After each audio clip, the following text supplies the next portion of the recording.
Welcome back to civil structure tech Guruji YouTube channel here engineer Hari. आज मैं उन लोगों के लिए ये वीडियो बना रहा हूँ जो स्टॉक्स मार्केट में इंटरेस्ट रखते हैं।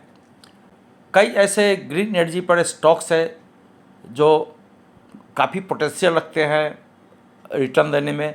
उसमें एक KPI ग्रीन एनर्जी की स्टॉक्स है जो आपकी फ्राइडे के दिन 1926 पे क्लोजिंग हुई, जो कि 0.32% अबव में बंद हुई। ये 17 मई 2024 की है, फ्राइडे की। अगर हम देखें तो ये इसकी जो लो है 1853 और हाई है 1950। उसी तरह अगर 52 वीक अगर देखें तो 323 रुपये इसकी लो है और हाई है 2109।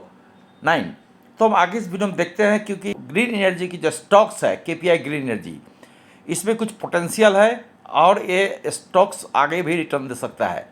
वैसे स्टॉक्स मार्केट में पैसे कमाना लोगों को बहुत मुश्किल है, क्योंकि जैसे सुनने में जो लगता है कि ये स्टॉक्स 400% बढ़ गया, 200% बढ़ गया, बट जब आप प्रैक्टिकली आप उसको करेंगे तो पाएंगे कि it is very tough to earn money from the stock market. आप हमेशा याद रखें कि स्टॉक जब भी आप खरीदते हैं तो आपको पता चलेगा कि आप 20% 30% आप कुछ ही दिन में आप नीचे आ जाती है स्टॉक्स। तो ऐसे में बिल्कुल ध्यान रखने की चीज़ है कि किसी को भी एंट्री पॉइंट पता नहीं होता है, तो उस केस में आप स्मॉल क्वांटिटी में ही परचेज करें जब भी मार्केट डाउन हो। और अगर नीचे स्टॉक्स आते भी है तो घबराने की ज़रूरत नहीं है, क्योंकि उसमें जब आप अच्छे से निवेश करेंगे गुड स्टॉक्स में तो नेचुरली कभी न कभी वो ऊपर की ओर जाएगी आफ्टर देयर प्रॉफिट बुकिंग्स। हम आगे देखते हैं इस वीडियो में स्टॉक्स की जो बोर्ड मीटिंग है। आपका स्टॉक स्प्लिट होने वाली है 23 मई 2024 को इसकी बोर्ड मीटिंग है। इसमें डिसाइड करेगा कि इसकी रुपीज़ जो 10 की जो फेस वैल्यू है वह कितने में होना चाहिए। ये 2 रुपये में भी हो सकते हैं, यानी कि एक शेयर के बदले 5 शेयर मिलेंगे ₹2 की, या अगर 5 रुपये की अगर वैल्यू रखेंगे स्टॉक स्प्लिट में तो एक शेयर के बदले 2 शेयर मिलेंगे 5 रुपये की फेस वैल्यू पर। अभी जो KPI ग्रीन की जो स्टॉक्स की पर शेयर की वैल्यू है उसकी फेस वैल्यू ₹10 है। कॉर्पोरेट एक्शन में देखेंगे कि KPI ग्रीन एनर्जी ने 2 बोनस शेयर दिया है। एक है जनवरी 18 2023 से लेकर के last bonus was given 1:2 with ex date of 15 February 2024। तो 2023 से लेकर 24 तक इसने 2 बार बोनस दिया है, एक 1:1 में और दूसरा 1:2 में। KPI ग्रीन एनर्जी की अगर हम स्टॉक्स की जो टॉप इन्वेस्टर इसको देखें तो promoter 53.08%, public 40.69%, FII 5.6%, others 0.35% and mutual fund 0.28% है इसकी स्टॉक होल्डिंग्स। लेट अस सी डेब्ट टू इक्विटी रेशियो। डेब्ट टू इक्विटी से ऑलवेज ये जितना कम हो उतना ही अच्छा माना जाता है, बट इसने देखा कि 2020 में 1.24 थी इसकी डेब्ट, जो इक्विटी का जो है 1.24 थे टाइम्स। उसी तरह सबसे ज़्यादा डेब्ट इनकी देखा गया था कि 2022 में थी, बट धीरे धीरे रिड्यूस करते हुए इन्होंने अपने कर्ज को 1 पे ला दिया है, यानी कि जितना इनका डेब्ट है वो इक्विटी के बराबर है।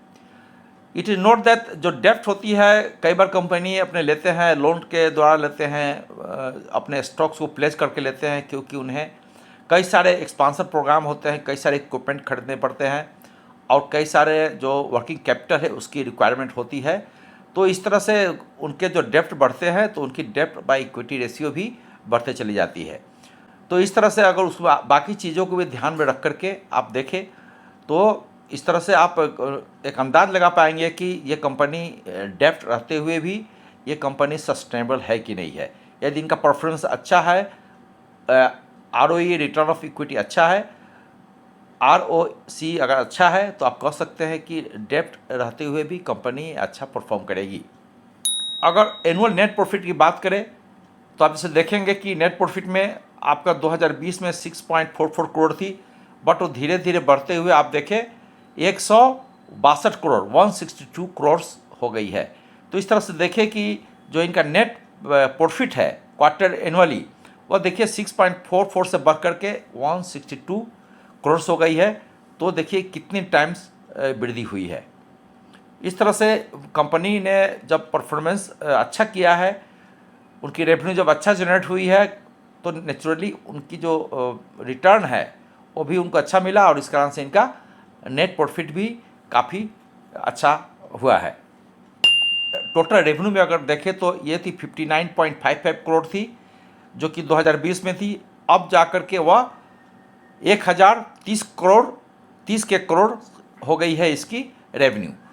जब अगर केपीआई ग्रीन एनर्जी की अगर रिटर्न की बात करें, तो जैसे फ्राइडे को 0.3% की बढ़ोतरी थी, एक हफ्ते में 4%, 1 मंथ में 9%, 3 महीने में 30%, 6 मंथ में 155.2%, 1 ईयर में 448%, और 2 ईयर्स में 11 टाइम्स, 3 ईयर्स में 4917%, और 5 साल में 4917% की बढ़ोतरी हुई है इसकी रिटर्न में। केपीआई ग्रीन एनर्जी, इसकी ग्रुप कंपनीज है KP energy limited, KP green energy private limited, K P F green hydrogen and ammonia technology private limited, KP human development and foundations. ये केपी ग्रीन एनर्जी की सभी group companies है। उसके अलावा अगर की पॉइंट्स में अगर हम डिस्कस करें बिजनेस ओवरव्यू में, company provide solar power both as independent power producers and engineering, procurement, construction, EPC services to captive power producers, customers. Company runs its entire business from Bharuch Gujarat में है, और Sundarnagar and Bhavnagar district in Gujarat. Currently company has installed capacity of 137 megawatt plus of solar power under IPP segment and 176 megawatt plus of EPC plus CPP projects. तो इनके जो solar power projects है, ये mainly Gujarat में ज़्यादा काम हो रही है, कच्छ साइड में और सुरेंद्रनगर साइड में, जो कि काफ़ी जो है इनकी 137 मेगावाट से लेकर के 176 मेगावाट तक ये अपने इंस्टॉल किए हुए हैं। इसके अलावा जो कंपनी है इंडिपेंडेंट पावर प्रोड्यूसर्स है, IPP। Company provide solar energy under third party sale business in Gujarat.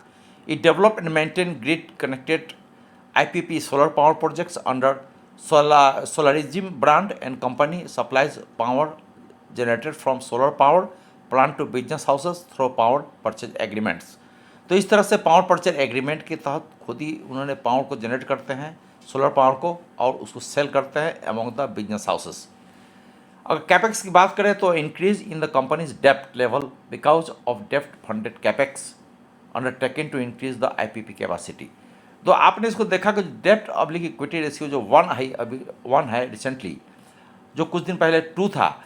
ये चूँकि इस कैपेक्स में कंपनी ने अपने डेप्ट को इंक्रीज़ किया, क्योंकि उन्हें जो उनका जो IPP कैपेसिटी है, जो सेल्फ पावर जनरेशन की कैपेसिटी, उसको बढ़ाने में उन्हें काफ़ी कॉस्ट लगे थे। इस कारण से वो कर्ज लेकर के अपने को उसको इस्टेब्लिश किए थे।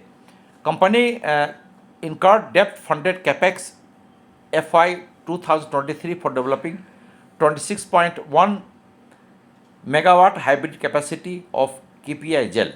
तो इस तरह से इसमें फंडिंग की ज़रूरत थी, इससे उनको डेप्ट में थोड़ी बढ़ोतरी हुई। अगर फ्यूचर आउटलुक अगर बात करें तो company has a target of reaching 1000 megawatt capacity by 2025 में। तो बहुत अच्छा खासा इन्होंने टारगेट बना रखा है कंपनी की को आगे बढ़ाने के लिए, सक्सेस होने के लिए। Achieving annuity based income through on IPP and cumulative portfolio target of 250 megawatt by 2025। Achieving one time and annuity best.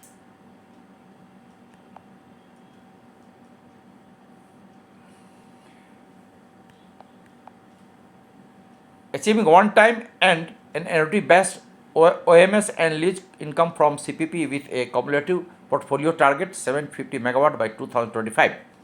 Company also ventured into wind solar hybrid due to the added benefits, flexibility and grid stability. इस तरह से KPI green energy में काफ़ी potential है। अगर इसके stocks पर नज़र आए तो even the market was down, but इसका स्टॉक जो है काफ़ी अच्छा खासा रन किया है, और उम्मीद है कि स्टॉक स्प्लिट होने के बाद में ये और आगे की ओर रन करेगी। इसी के साथ हम दूसरे वीडियो में फिर से मिलते हैं। यदि आप इस चैनल में नए हैं तो अपने लाइक एंड सब्सक्राइब बटन डाल दीजिए, कुछ रह जाए तो अपने कमेंट्स कीजिए। थैंक यू वेरी मच, जय हिंद।